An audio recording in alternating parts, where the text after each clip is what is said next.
Salut à toutes et à tous, j'espère que vous allez tous et toutes bien. Alors moi ça va super. Aujourd'hui on va faire un petit tour chez Geekvape et on va parler de l'Aegis Solo 100 watts. Donc c'est une box qui me suit un petit peu partout. Je bosse avec, je crapahute avec. Elle est vraiment géniale. Moi je l'aime beaucoup. On va faire un petit tour. Donc la façade avant. La connexion 510. La trappe à accu, le devant avec son cuir et sa couture, qui lui donne un sacré look d'ailleurs. Moi j'aime beaucoup. Donc elle est siglée Aegis de ce côté-ci, Geekvape de l'autre côté. Ça en fait une très belle box. Donc au niveau des couleurs, moi je l'ai prise rouge. Il existe aussi par exemple du bleu, orange, full black et plein d'autres couleurs. Au niveau des matériaux, tout son contour est fait de silicone, ce qui fait que ça la rend pratiquement indestructible. Ils nous disent qu'on peut la faire tomber d'une hauteur de 2 mètres maximum.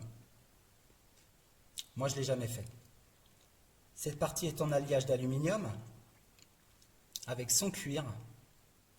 Et comme je le disais tout à l'heure, sa petite couture qui lui donne un style très sympa. Au niveau de son poids, c'est une box assez légère qui fait 120 grammes sans son accu. Donc c'est vrai qu'en plus de ça, une fois qu'on l'a dans la main, étant donné qu'elle est très ergonomique, on ne la sent pas du tout. Donc elle est vraiment légère. Au niveau de ses dimensions, elle mesure 86 mm de longueur sur 41 mm de largeur et 31 mm de profondeur. Donc le Fire avec un cliquetis tout à fait normal. Le plus et le moins, toujours avec un cliquetis tout à fait normal.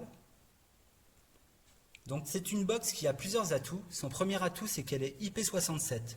Ça veut dire quoi? Ça veut dire qu'elle est waterproof, étanche à l'eau. Donc ils nous disent aussi qu'on peut la plonger sous 1 mètre d'eau pendant 30 minutes. Moi je l'ai déjà lavée au robinet et franchement elle est ressortie sans aucun point d'humidité. Deuxième chose, c'est une box qui fonctionne avec un accu 18650. Donc stop, on s'arrête.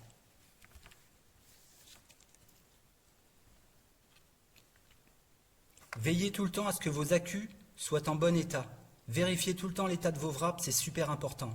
Deuxième chose, rechargez tout le temps vos accus par l'intermédiaire d'un chargeur. Ça vous permettra de les garder beaucoup plus longtemps et d'avoir une meilleure charge. Donc veillez tout le temps à ce que vos wraps soient en bon état. C'est très très important, c'est pour votre sécurité. Au niveau de son chipset, elle a un chipset très intuitif qui vous propose les fonctions suivantes. Le mode bypass, le mode VPC, le mode TC, le mode TC-TCR et le mode power, celui qui nous intéresse aujourd'hui. Alors c'est une box qui fonctionne de 1 watt à 100 watts. Elle prend les résistances de 0,05 à 3 ohms. Au niveau de sa connexion 510, alors c'est une connexion assez balèze, ce qui fait qu'on peut lui mettre à peu près tout ce qu'on veut, pratiquement tout ce qu'il y a sur le marché. Donc on va lui mettre un ou deux clearomiseurs. Pour commencer, on va lui mettre une taille normale, le clearomiseur dot mode 24 mm. Hop, on visse le clearomiseur. Comme vous pouvez le voir, ça passe, il y a largement la place. On va lui mettre quelque chose de beaucoup plus conséquent.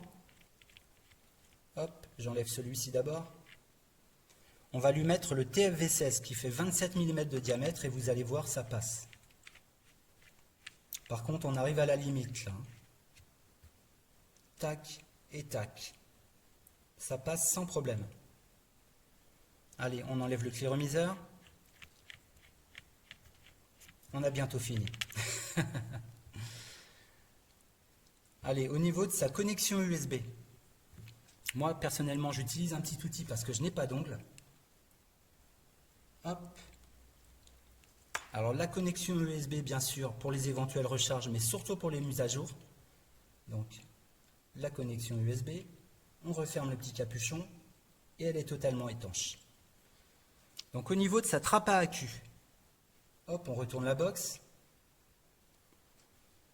On attrape le petit clapet pour ouvrir. On dévisse. Donc 4-5 tours, ça suffit. Hein. Elle est siglée positif au fond, négatif sur la petite trappe. Donc juste une petite chose, normalement il y a un joint transparent d'étanchéité ici. Et moi je l'ai enlevé pour la nettoyer et je l'ai perdu. Donc normalement il y a un joint qui fait l'étanchéité entre la petite trappe et la box, transparent, que je n'ai plus. Alors on va en profiter pour lui mettre un accu, positif avec le positif, négatif avec le négatif. On visse. Et tac, elle est prête pour le fonctionnement. Donc c'est une box qui vaut environ 40 €. Donc sincèrement, c'est pas si cher que ça parce qu'elle est fonctionnelle, elle est facile d'utilisation, elle est hyper solide et sincèrement, elle est jolie. Moi, j'aime beaucoup. Donc comme je vous le disais au début, c'est une box que je trimballe un petit peu partout. Je l'emmène partout avec moi, je l'emmène au taf, je crapahute avec, je la pose par terre, je la lave au robinet. Et c'est une box qui tient dans le temps. Elle est vraiment bien, quoi. Elle a beaucoup d'atouts. Personnellement, je lui trouve pas beaucoup de défauts. Je lui en trouve aucun d'ailleurs. Allez, on fait un dernier tour ensemble. J'aime beaucoup son cuir avec sa couture là. Comme je disais, ça lui donne un petit look bien sympathique. Elle est légère. Hop. Donc quand vous achetez cette box, elle est vendue avec un cordon USB, micro USB, pour effectuer les éventuelles recharges, mais surtout les mises à jour. Un petit manuel d'utilisation.